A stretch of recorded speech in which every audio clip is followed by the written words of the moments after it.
Yo. Welcome back, everybody, to the Advocates LSU Sports Insider podcast.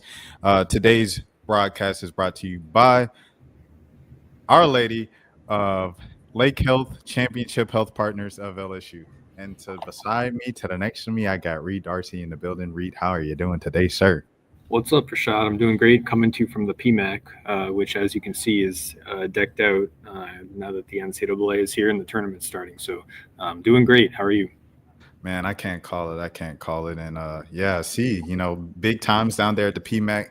Fourth consecutive year, every single year of Kim Mulkey's tenure at LSU in Baton Rouge. You guys have hosted, or the LSU Tigers have hosted, the first two rounds of the NCAA tournament. Just knowing from you, how is the usual vibe around these times? How are those first two games at home in the tournament? The games are usually pretty good. I mean, the crowds in past years, they've all been pretty fantastic. The environments have been pretty great.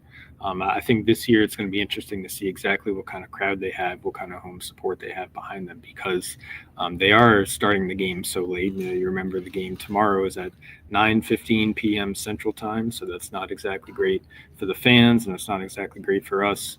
But I do think it's probably not the worst thing in the world for LSU because I'm sure we'll get into this. They are a little banged up, so they need all the rest, all the relaxation, all the time off they can get to make sure they're healthy and ready to go for the tournament. No, 100%. And even kind of like staying alongside of that, Kim Mulkey, obviously, as you sent to me earlier this week, she was given the free tickets to all of the students for an opportunity to have more students in the PMAC and everything like that. So it's not just empty when it comes to game time and stuff like that. How do you think that's going to affect, kind of just the entire atmosphere at home and stuff like that? Do you think it'll have much of a difference, if any difference at all? Well, yeah, I think it absolutely have a difference. I think LSU, they begin every season when they're like, okay, our goal is to host tournament games at our place, right, in our arena in the PMAC, and they did that once again this year for the fourth year in a row. I don't think it matters a whole lot. I've said this on the podcast a bunch of times. I don't think it matters a whole lot to Kim Mulkey and her staff whether they're a 1 seed, a 2 seed, a 3 seed, or a 4 seed. Remember, because on the women's side, the top, if you're a top 4 seed, you host the first two rounds of the tournament, and that's a big advantage. We've seen teams across the country try to take advantage of that, really fight to get one of those top 4 seeds. LSU was always going to have one of those seeds. Once they really got into Southeastern Conference play and really started winning, it just became a matter of were they going to be a 2 seed or a 3 seed.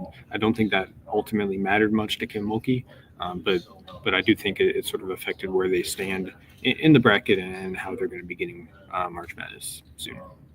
No, 100%. So now, like you said, they did secure a top 3 seed, so they had the right to host the first couple of games. But with this being said, there's some people, I know you said before, Rab has said it before, that this team has a great chance and they're placed in a great position up there at the Spokane region to make a good run into the tournament. You can't necessarily overlook that this year, out of all years, especially because 2 of the big 3 are hurt. Flajay Johnson was held out at the end of the regular season, held out for the entirety of the SEC tournament, and then Anissa Morrow gets hurt in the semifinal game against Texas. What's the status update, Reed, with both of those ladies, 2 of the big 3? They're both good to go. They'll both be ready. They're both fully healthy. Flajay said today she's 100%. Anissa said today she's good to go. So we'll see. We know they'll be on the court. We know that they won't play with any kind of restrictions. Kim Mulkey said today that there are no limitations for either of them. So I think we'll have to see exactly how they look. In practice, they look pretty good today. I think both of them were moving well, but obviously things change, or things can change once the game starts. And so it'll something we'll keep an eye on throughout the tournament, I think, especially so tomorrow when they play San Diego State, because LSU needs both of them, obviously, close to or at 100% if they want to reach the Final Four again. On the previous episode of LSU Sports Insider, I believe it was either Zach Ewing or Rab, once again, they were talking about LSU is kind of important for them to get out to a fast start against San Diego State so their starters can get rest and heal up even more. How do you feel about that? Do you feel like it should be, let's blow them out in the first half so y'all could get rest in the second half, or is it y'all need as much burn as possible to get a little bit of that rust off after sitting out the last couple of weeks? I think it's more so, they want to get their feet wet. They want to ease them back in as much as possible, and I think in an ideal world, they'll get a big lead early on and then they can sort of coast through the rest of the way. I'm not sure if that's going to happen or not, but I don't think that LSU or really anyone, Kim Mulkey or anyone on her staff really wants Flage and Anissa to be playing around 30, 35 minutes like they usually do to really scratch through a game like this. I think in a perfect world, their minutes would be around 20, 25 or so, just to get them reacclimated and get them back in the groove, because they're going to need both of them obviously to be healthy come the second and maybe the Sweet 16. So I think, I don't know if it'll play out like that. A lot of things can change once the game starts, but I think in a perfect world for LSU, they'll take the time tomorrow to really get both of their feet wet and get them back in the groove. Reed, I think this might be the first year in 3 years that LSU is not just a surefire thing they'll make it to the Sweet 16. And that's because of, potentially in the second round, you can face a player like Tanaya Latson, the nation's leading scorer in Florida State.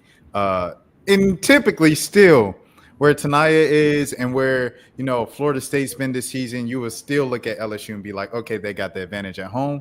But with two of their three best players being banged up, you're like, I don't know. So how are you feeling about, I guess not to look too far ahead to stand past San Diego State. We want to respect them, but at the same token, like, how are you feeling about that potential second round matchup against Florida State?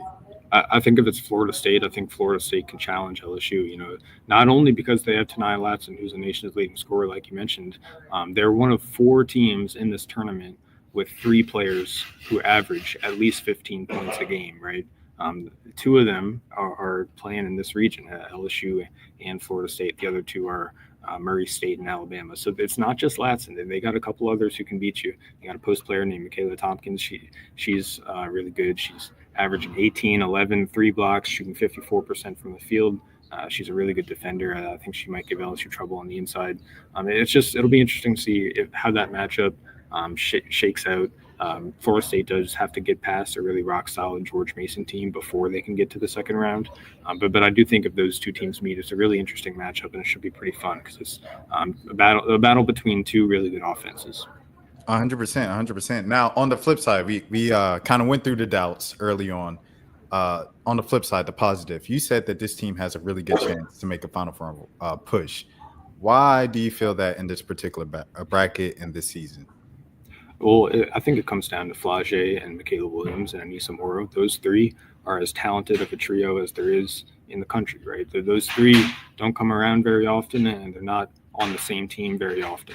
It's really a unique kind of opportunity to have them all on the court on the same team at once. So I think LSU really wants to take advantage of that, right? Because Anissa's about to be moving on to the WNBA. They want to take advantage of the window when they have all 3 of those players, right? They're all so good that they can all really carry you through these games in March when it really gets difficult. So that's, if you ask me why I think they can make a run to the Final Four, it starts with those 3, right? So again, they'll have to be healthy. All 3 of them will have to be healthy if LSU wants to win. And then on top of that, they'll probably need more from their supporting cast as well. And I think at times we've seen the best version of that supporting cast when they're playing their best, when they're playing well. LSU is a really, really, really tough team to beat. I can see them getting past maybe a 2 seed NC State, 1 seed UCLA. I think that's definitely in play. Those games won't be easy, but I do think that LSU has the talent to compete with any team in the country. No, 100%. UCLA number 1 seeded was the win last year where it was really kind of Flage's best postseason game of her career and everything like that, and visually speaking, scoring wise and stuff like that. Spin moves on Kiki Rice, it was crazy. Moving on though, like you mentioned, those others, the supporting cast, the Del Rosarios, the Kaylin Gilberts, the KGs. What do you think those players can really do this postseason to really get LSU to where they need to go? I'm really looking at Kaylin Gilbert. I think she's the real X factor. When she's in her groove, when she's scoring north of 10 points a game, when she's giving you 15 points a game off the bench, I think LSU is really, really, really difficult to beat because she just adds that extra scoring that LSU really needs to put her up at top. The problem is that she hasn't really been able to do that as consistently as I think she'd like to do it this season. She got off to a really strong start to SEC play. Then she kind of fell into a shooting slump.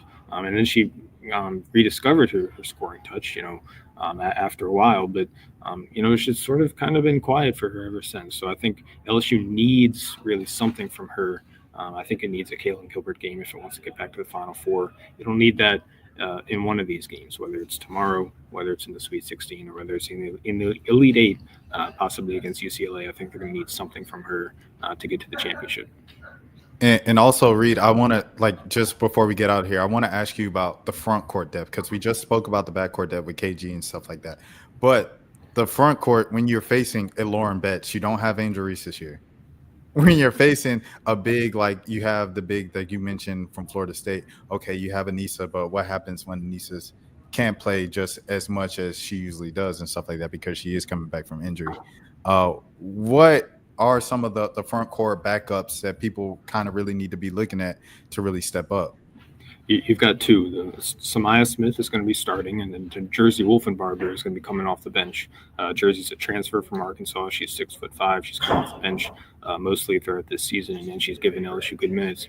Really looking at Samaya. I think Samaya, in a hypothetical matchup with UCLA, assuming that it happens and then the bracket holds, I do think that Samaya will have to guard Lauren Betts, and that's a really difficult challenge. But I think she's capable of handling that. She's a good defender. She's got size, length. She's a good rim protector, but I do think the key for her is staying out of foul trouble. We saw her getting some foul trouble against Texas in the SEC tournament in the semifinal, and LSU had to rely on Jersey Wolfenbarger there quite a bit. So if Samaya can stay out of foul trouble, not only in the first round, second round, but later on, I think that's going to be a big key for LSU as well. Because anything else you get from her offensively outside of that is going to be Lanyap. Okay, 100%. So, Reed, we appreciate the time so much for stopping by this episode of the Advocate LSU Sports Insider, sponsored by Our Lady of the Lake Health Championship LSU Health Partners. As always, I'm Rashad Milligan. Until next time, you all please take care of yourselves.